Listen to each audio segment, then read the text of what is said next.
Okay, so condition check. And this is literally 2 weeks, 0 training. I'm cold as shit. It's snowed outside. It's cold up here. And you can see, guys, look. Not really lost it. If anything, I've got a little bit leaner. But anyway. Warning, the following contains an out-of-control beer that should not be allowed out in public under any circumstances. Go weigh myself and see the damage that was done. But let's get out of here. The shower's on, it's going to get a bit steamy. What I want to show you here is that there's going to be weight loss. But what I want to also show you is that it's not really real weight loss. It's more going to be like glycogen depletion and a bit of probably loss of water as well because of less glycogen in the body. Plus, I forgot to take creatine whilst I was ill, and that will have had an effect. So I want to show you, I was at 178 pounds, we know that before. Let's go check out. Morning, empty stomach, just had a cup of tea, nothing else. 172.8. Oh, it was so cold doing that weight. So cold. Look at just the... So we've had snowfall that was not really forecast. Madness. 5 pounds effect, 5.2 pounds of weight loss, but not actual weight loss. So what I wanted to kind of stress here is a lot of people might freak out when you see that being ill because that'd be true. But look, not been to the gym for 2 weeks, you start thinking, oh, I've lost 5 pounds of muscle. Nah, look, I just showed you what I look like, completely flat, untrained for 2 weeks, ill, in a cold environment. And what I'll do is I'll go and train today. I'm going to start getting my food's going back up today because my activity's going to go back up, my appetite's back. I'm going to show you again what I look like in the gym.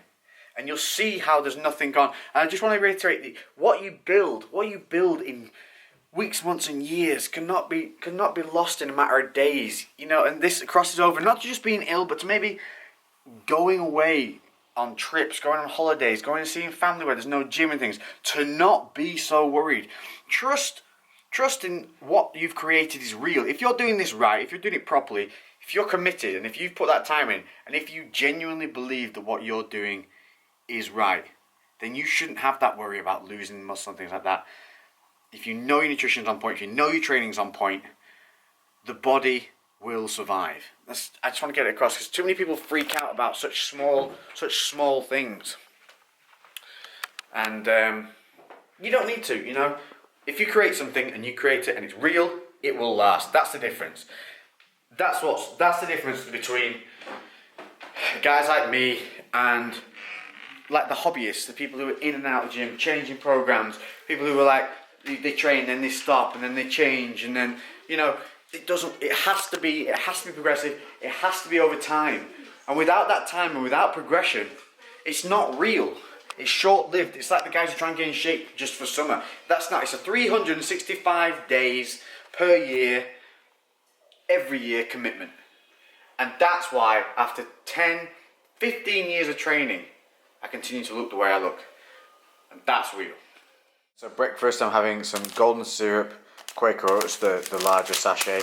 Then I've got some golden syrup, my protein porridge in there as well.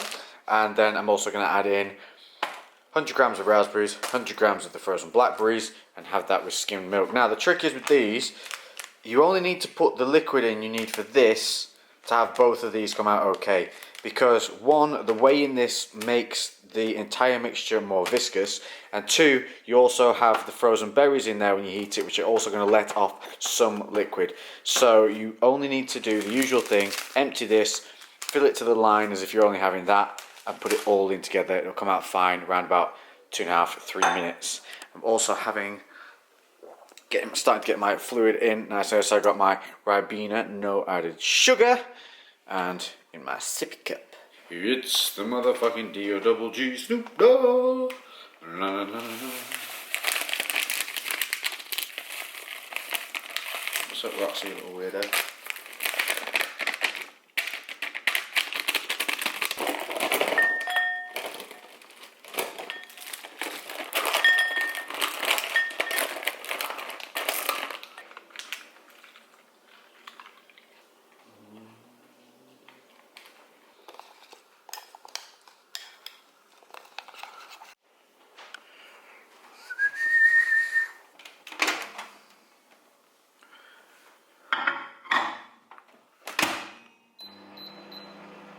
what scales use when you see these big ones. And I know they look impressive, but they're actually a little bit shit.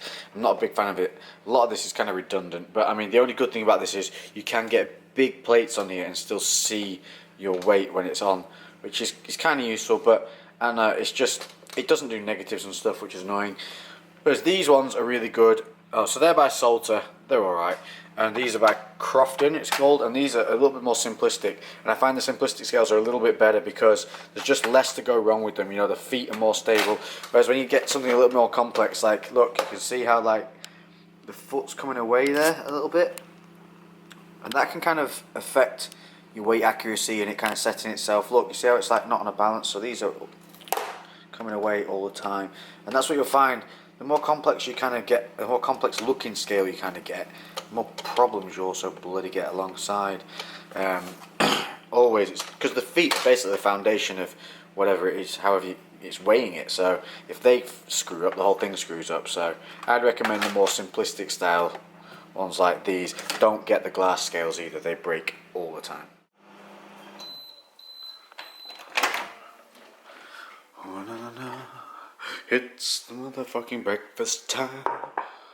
Oh, Rich. There you go. That is part of breakfast this morning. I tend to have something else alongside, usually like some toast and jam, stuff like that. Not too high a level of protein in the morning, just kind of getting in through this. More bothered about carbs and a moderate amount of fat, but that is a really good micro-rich breakfast. And as standard with my breakfast, it's now 2.5 hours since I've been up. And I tend to do that. I tend to get up, just have a tea. I'll go through emails, bit of work, and then get some fluid in, and then have my breakfast about 2 hours in. Not always the case. Sometimes I wake up absolutely famished and I will eat straight away. But most of the time, that's how my day's running, with that slight fasted section in the morning, and then go. I think what I might try and do, because a lot of you kind of keep asking the question, what do I think of intermittent fasting? What do I think of these styles of diets? And I mean, there is something to them to do with like cell regeneration and health in terms of your cell structure, and that's what originally the fasting diets were designed. Not so much with regard to kind of muscle growth; they were there for more like cellular repair.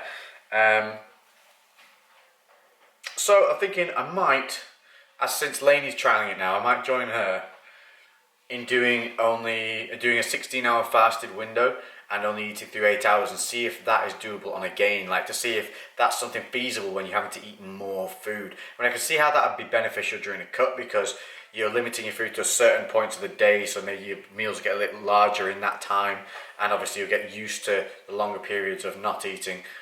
So hunger levels may be affected in terms of reducing over time as your body gets used to those fasted periods, which will help the cut in general. But for a gain, you got to get a lot of food in a short time. That might be fun. That might cause bloating. It might cause discomfort. So I don't know. Maybe I'll give that a run. But this week I just want to get back, getting my food in nice and balanced, getting my body back onto a level, get my weight back up to the 178, and then maybe we'll give that a go. Let me know in the comments below. Would you like to see me try intermittent fasting? No, I don't think it's not intermittent fasting. A fasted style gain for maybe, I'll try it for a month and see how we go. And it would be eating within an 8-hour window, and you can start and finish that window. So obviously the finish is dictated by the start, but you can start the window whenever you feel like, and then you have to have 16 hours fasted. Let me know if it's something you'd be interested in seeing. We could always vlog that alongside this, because regardless, I'll still be getting in the calories that I need in that window. But I could at least cover seeing what it feels like. Do I feel better from it, more energized? Is it helping me stay consistent? Because there is that fact that it forces you to eat within that time, and also forces you more into kind of a routine and a habit of getting your food in at certain points. Plus thinking about your meals, it might help you structure meals more because there's less kind of time to kind of freeball things. So yeah, let me know. Hit me in the comments. Sit and eat this whilst watching UFC Embedded on the upcoming Conor Diaz fight, which I'm super excited about. We've got to crack on and start processing the orders we've got to get out for today, as many as we can get out before pickup in 3 hours. Yeah, so I'll do that, and then once the orders are done, then I'll do client work. I had all my clients checking yesterday, so they're all covered in terms of the coaching side of things. Everyone checks in on Monday, and so I check then my general emails, which kind of get hounded and then obviously social media. I do read through as many comments as I can and try and reply as and when I can. I like everything to be interactive, and so I'll do that. And I do check posts I'm tagged in to a certain point as well, so that's pretty cool. So do tag me up in those posts if you are doing them, but make sure it's about me. Why get tagged in random stuff that has nothing to do with me is beyond me. I don't understand it. Just let me get this across, guys. In Instagram, tagging people in your Instagram pictures does not boost the profile of the picture, because a lot of people seem to be tagging like other people who have bigger followers on Instagram, thinking it's going to boost the views on their picture. It does not work like that on Instagram. All you're doing is pissing off the person you're tagging in, because the picture's nothing to do with them. For what? How far are we now? A couple of days. Monday. 3-4 days to the weigh-in, and I have a full belly.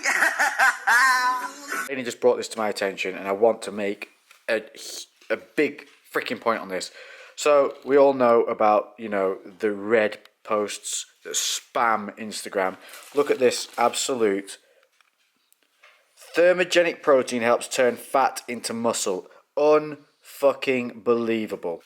It is biologically imfucking possible for that to happen.